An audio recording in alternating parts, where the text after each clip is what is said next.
The spotlights came on in the pre-dawn hours of April 12, 1981, illuminating a spacecraft like no other, the Space Shuttle. Just before liftoff, Columbia's crew climbed inside for the very first test flight into space.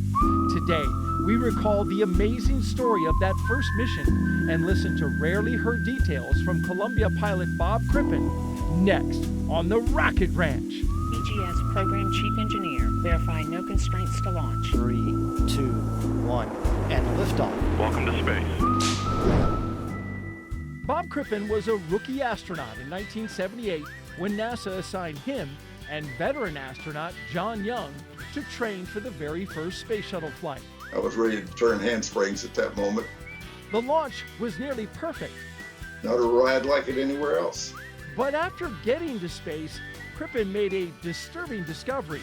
Some of the protective tiles on the spacecraft were missing. A lot of people on the ground worried that there were some missing there, maybe some were missing on the bottom, which would be critical. The fearless astronaut recounts the best stories from the first shuttle flight and shares his thoughts on the space shuttle's legacy. I believe that some of those payloads helped us win the Cold War. Here now, four-time space shuttle astronaut Bob Crippen, welcome to the Rocket Ranch. Thank you very much. I'm pleased to be here. What was it like to be selected for this very first mission of the space shuttle? Well, it was a very exciting moment for me. On the very first flight, John Young, who ended up being the commander, was the most likely guy in the office to do it. He was our most experienced astronaut, had flown 4 times, including Apollo 16, and walked on the moon. So I expected him to be the commander of the first flight, but I expected the other seat would be occupied by somebody else that had flown before. So I was very pleasantly surprised when George Eddy, who was our big boss at that time, asked me if I'd like to fly the first one. I was ready to turn handsprings at that moment, but I'd been working a long time towards it, and I guess the powers that be decided they wanted to expand our experience base as fast as possible. So they were on the initial flights, they paired a guy who had flown before with a rookie like myself, and I ended up being lucky enough to be on the first one. Wow, I can imagine that moment when he told you that you were the guy. It must have been incredible. Like you said, you were doing handsprings. Well, I joined the astronaut office in 1969, and it had been a while working there towards the flight. In fact, Deke Slayton, when he hired us, told us we probably wouldn't be able to fly it around 1980. So you and astronaut John Young, what an interesting pair. You kind of mentioned it there. He had all this experience. Here he was, a veteran of NASA spaceflight, Gemini, Apollo. He walked on the moon, and this was going to be your first flight. So a very unlikely pairing, some would say. What was the relationship like? You know, John was my big boss at that time, so I hadn't really worked that close with him. But we developed a very close working relationship and friendship during the time training for the flight, because we had more time to train than we had initially planned on. But John was a great guy. You know, when you're a rookie going up for the first time, it's great to go with a guy with that kind of experience. And I'm just sorry that John can't be with us here to celebrate this 40th anniversary myself. Certainly understand that. John Young passed away in 2018 at the age of 87, and he is missed. So the space shuttle, 10 years in the design process, launched like a rocket, went into space for several weeks, and then came back down like an airplane. This was a highly complex machine. Your job, I believe, was working with the computers and the electrical systems. How complex of a machine was this? Well, it was a very complex machine, perhaps the most complex we'd ever built. And we did have some initial problems technically because of that. And it took us a while to get ready for that first flight. We had problems with our main engines and also with our thermal protection system, the tiles. And we had other problems as well, but those ended up being the big ones that caused the delay. But it was a complex machine, and it was a fabulous machine in retrospect. What impressed you the most about it as a spacecraft and then also as a glider? Well, what impressed me most was that we would actually fly back in and land on a runway as opposed to parachute in the ocean someplace to get picked up. Uh, as a pilot, that is a much more satisfying way to come back. But it was overall the fact that it could carry a very large payloads and has allowed us to do some fantastic things with it. But it was a great machine. I'm really proud of it. So the only way of proving this space shuttle that it would work was to fly it with crew in it on the very first mission, which is just, it's really incredible to think about. You and John Young flying the space shuttle, no previous test flight in an uncrewed position. And so many of your contemporaries have said that this was, for that reason, that this was one of the boldest test flights in history. Did you have a sense of that at that time? Not as much as some people have talked about, and some of my aviator friends might argue that some others rivaled it as well. But it was an interesting thing. I don't know that we'll ever do that again. But the design of the shuttle was such that we had never designed it to be able to fly without a crew. And there was some discussion, maybe about a year prior to flight as to whether we should do that or not. But it would delay us even more, have been very costly. And John and I both thought that the best chance of the mission being a success was for us to be on board. And thank goodness management ended up agreeing with us. Was there any hesitation, any worry, or any concern in the lead up to launch? John and I both, we knew the vehicle very well, and we knew the people that were working on it. We spent a lot of time going out to the various companies that were assembling it, and we thought that we could handle any problems that were given to us. Maybe that's maybe because we're test pilots. We thought that we could deal with anything.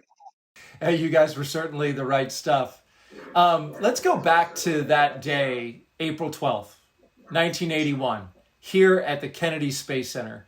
You're strapped in, and the seconds are ticking down to liftoff. Kind of just explain to me and take me through what you remember and what you recall about those moments. Well, I still remember them very well. I think we actually tried on April the 10th for a launch, and we ended up with a computer problem that caused us to scrub. Actually, the vehicle was, as I said before, very complex, and it didn't surprise me that we scrubbed. And when some people, smart people, solved that computer problem, and we tried again on the 12th, 2 days later, and I fully expected there was a good chance that we were going to scrub again. And it was only when the count got inside of about a minute that I turned to John and I said, I think we might really do it. And I think it was at that point my heart rate went up to about 130. It was probably one of the most exciting moments of my life. And the flight certainly lived up to it. That's funny that you mentioned that, because I have the Today newspaper from after that flight with the headline, "Columbia's a Gem," and there is the launch of the space shuttle in that. And it's funny, you mentioned your heart rate at 130, and that's exactly what it was reported being. And I'll just read from this part right here. It said that a cool, collected 50-year-old Young, whose heartbeat was a steady 85 during liftoff, commented, "I've got a super spaceship under me," as he and Crippen whizzed around the Earth. What a feeling, what a view, said 43-year-old Crippen, whose heartbeat jumped to 130 at liftoff. So yours was 130 and his was 85. That's a cool cat. He is, although it wasn't reported, but John's heart rate on the landing was closer to my 130.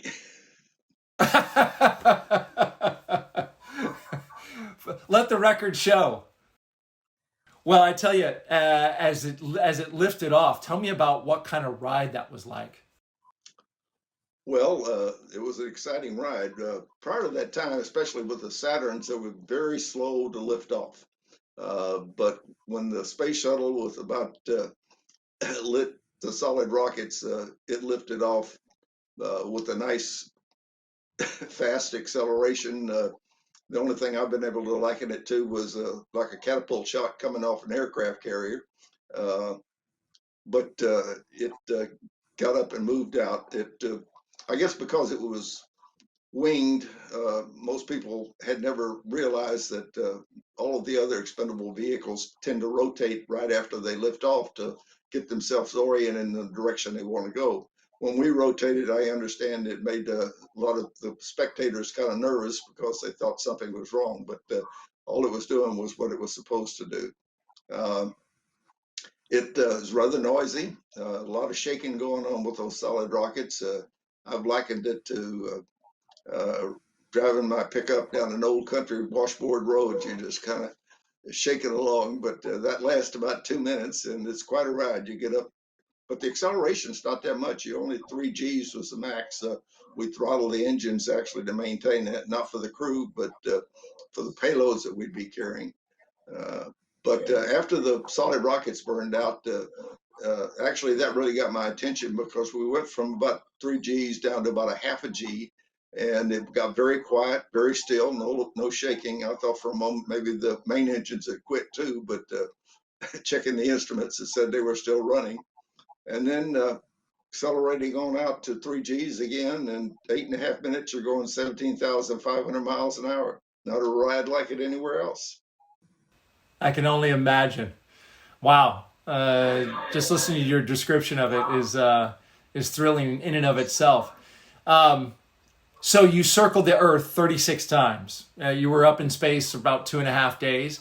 What were the most memorable moments from that flight? I like to use John's phrase for that, the part between takeoff and landing. It was all memorable. He, you know, first the ride up was exciting, and then all of a sudden you're floating around and getting weightless experience for the first time. And then you look out the window and see this beautiful spaceship Earth that we live on. All of that was remarkable. Perhaps the thing that got most people's attention, though, was when I opened up the payload bay doors, we discovered that some of our thermal protection system, the tiles, were missing off the rear end of the vehicle. John and I really weren't that concerned about that because those were there for reusability only. But a lot of people on the ground worried that there were some missing there, maybe some were missing on the bottom, which would be critical, but there wasn't anything that we could see or observe that would allow us to check that out. So there wasn't any sense worrying about it as far as John and I were concerned.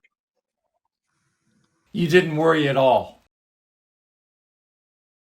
Uh, no, I was just enjoying the experience. Wow.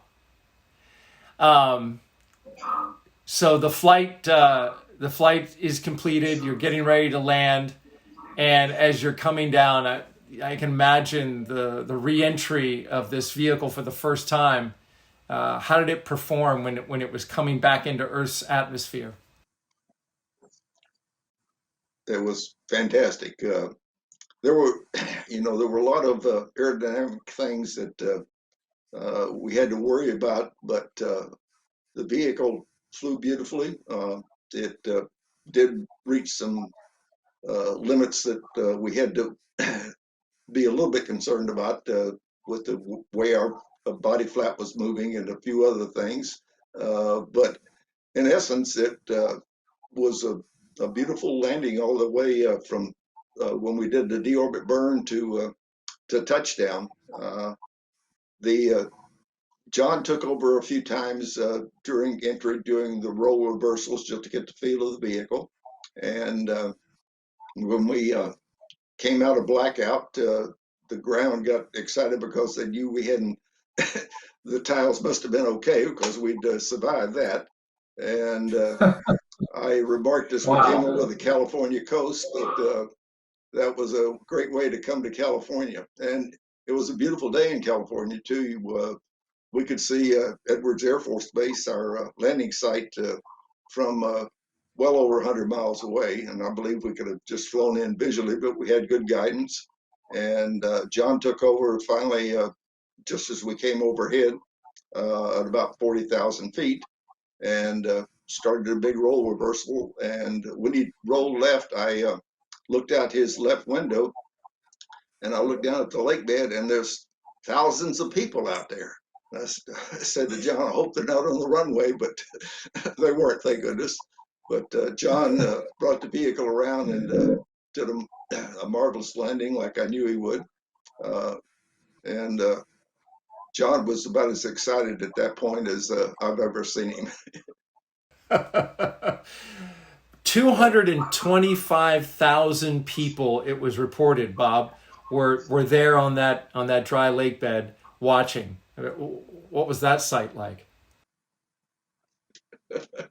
Well, as I said, he got my attention when I first saw him, but after that, we weren't paying any attention to it. However, after we got out of the vehicle and the docs had checked us over, they had a little ceremony out on the lake bed with the governor of California and some other dignitaries, and the crowd was out there as well. I remember very well when I was a kid growing up in the Houston area, we used to go to the rodeo every year, and one year they'd have Gene Autry, another year they'd have Roy Rogers, and I'd always go down to the edge of the arena and hold out my hand, and they'd ride around and shake hands with everybody. And as I was sitting there on the podium after landing, I looked down in the crowd, and there was Roy Rogers. So I got up and walked over and shook hands with him. What a special moment that must have been. It was. So you're there on the ground, and there were celebrities everywhere. You mentioned Roy Rogers, but what was your sense of the moment, what you had accomplished after getting out and being welcomed back home to such a grand affair? Well, it's hard to capture emotions like that, but both John and I were on a high. We were really excited the vehicle had performed as well as it did. I was excited I hadn't screwed up. But we were just enjoying the moment. After STS-1, Crippen was selected for 3 more space shuttle missions, and the program was flying high the first 5 years, until the Challenger accident in 1986, and then the Columbia accident in 2003. Together, those accidents claimed the lives of 14 astronauts. So, Bob, you flew 4 space shuttle missions on 2 orbiters, Columbia and Challenger. And both were destroyed in mission accidents, we know, in 1986 and in 2003. And of course, 14 astronauts lost. And I know you knew many of them. You were close to many of them. In fact, you flew with Dick Scobie, I believe, who was lost in Challenger. Would you share what kind of impact those accidents had on you personally and professionally, being that you flew on both of those? Well, there were terrible tragedies, probably one of the worst experiences I ever had in my life. I was actually training for a 5th flight that we were going to do out of California to launch out of Vandenberg Air Force Base on the space shuttle.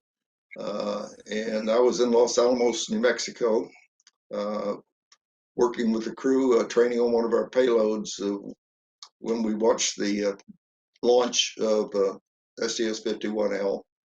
And we were irritated at the TV coverage because they showed the liftoff and then they cut to a soap opera or something.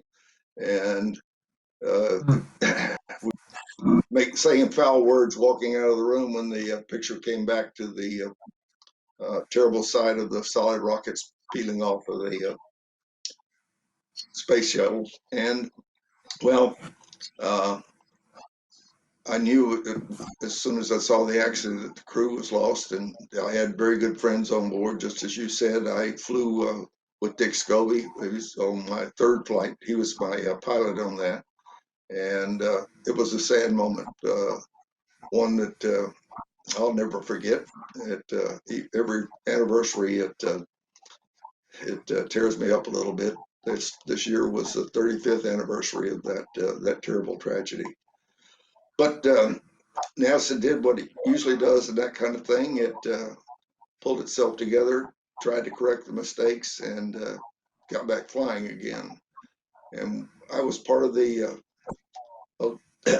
part of the investigation, and I ended up making a recommendation that we ought to put more operational people in the management of the shuttle. And my boss told me if I believed that, I'd come help him manage the program. So that was when I hung up my flying boots and tried to get the shuttle back flying again, which we did eventually. I was completely retired when we lost Columbia. I have a daughter who works there at the Johnson Space Center, Susie Crippen, and Susie called me up on the day the vehicle was re-entering and said they lost contact with it. And she and I both knew that that meant that they'd lost the vehicle and the crew as well. I knew some of the crew. I didn't know them nearly as well as I did the 51L crew, but it was another sad day. Thank you for sharing that with us.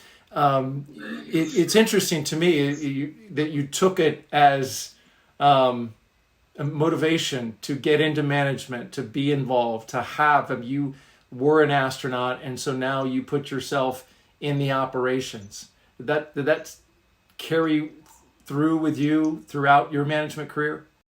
Well, my initial thought was, let's get the vehicle back flying again and do it safely. At least I personally believe that was what the crew that we lost would have wanted us to do.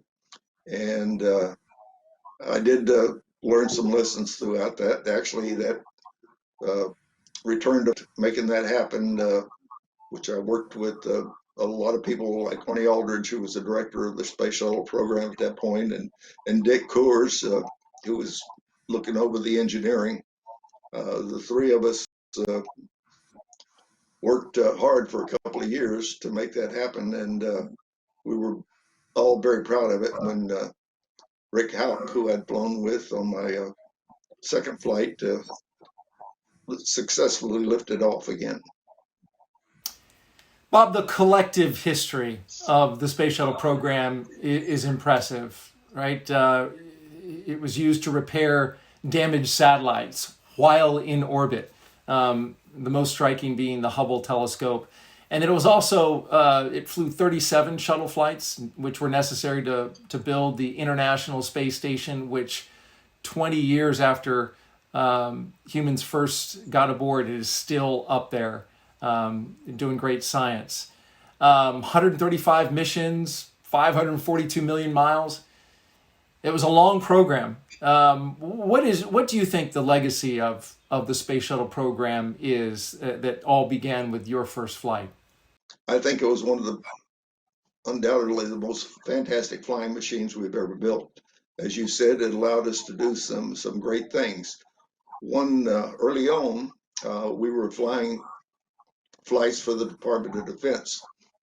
And I believe that some of those payloads helped us win the Cold War. And as you said, we also were able to do the great observatories, including Hubble. And that's enlightened us considerably about the nature of our universe.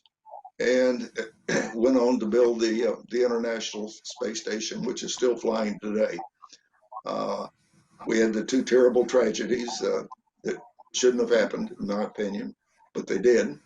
It was a fantastic flying machine, but it was also a fragile one. It took lots of TLC, and the people at Kennedy Space Center were very good at that. When Atlantis landed after the last flight, that vehicle was as good a condition as it could have possibly been, and was certainly capable of flying some more, but the politics and the accidents spell the end of that, and it'll be a long time before we have a vehicle that's nearly as magnificent as the Space Shuttle was. It was certainly one of a kind, and now as we see spacecraft manufacturers going back to the capsule design for all the advantages. It just certainly cements its place in history for many reasons, as you mentioned, if not alone just how unique it was. You had a career at NASA in management, so I'd be remiss if I didn't ask you about your time working out here at the Rocket Ranch, the Kennedy Space Center. What was that like? That was fantastic. As director of the Kennedy Space Center, that was my dream job. The only better one was sitting in the cockpit of the space shuttle, but I first visited the Kennedy Space Center in, I believe it was 1967, before I was with NASA, and I fell in love with the place. I always felt that was where the rubber hits the road as far as the space program is concerned, and the people that work there, from the janitors on up to the center director, love it, love what they're doing, and do a fantastic job of it. You've now got the new program Artemis, which we've got rocket parts inside the VAB right now. And you talked about what it was like to ride those solid rocket boosters. There are plans to make that happen again. The SLS, of course, as you know, has 2 solid rocket boosters, so that ride's coming back. What are your thoughts about Artemis going back to the moon and then establishing a presence there so we can learn how to get to Mars? We do need to get out of Earth orbit. We need to go back to the moon. That's the right thing to do. We need to learn to live and work off this planet. There's still some great things we can do on the moon. A lot of people say we've been there or we've done that, but really those were like 6 camping trips. They didn't last very long, and we need to go back and learn to live on the moon, and then eventually fly on to Mars. That'll happen someday. I don't think I'll be around to see it though. Bob, I'm going to leave you with this. I found this picture here. I'm going to put it up the screen so you can see it. This is you and John Young 40 years ago. Handsome devil there, signing autographs. Yes, we've done that a few times. What was that like to be an astronaut celebrity? Well, I guess it comes with the job. That wasn't what John and I were fond of, but it was, part of what we needed to do to make people appreciate what the space shuttle had done and what it could do. So John and I spent a while after that first flight doing what I call the rubber chicken circuit, and signing lots of autographs and talking to people and telling them about the program. Bob Crippen, pilot for the Space Shuttle Columbia, the very first launch of the Space Shuttle. Thank you so much for being on and stopping by the Rocket Ranch. Thank you for having me. And that's going to do it for this episode of The Rocket Ranch. A special thanks to our guest, astronaut Bob Crippen. If you like this podcast, please subscribe. A special shout out to our producer, John Sackman, and editor, Chris Chamberlain. I'm your host, Daryl Nail, reminding you that here on The Rocket Ranch, you gotta keep looking up.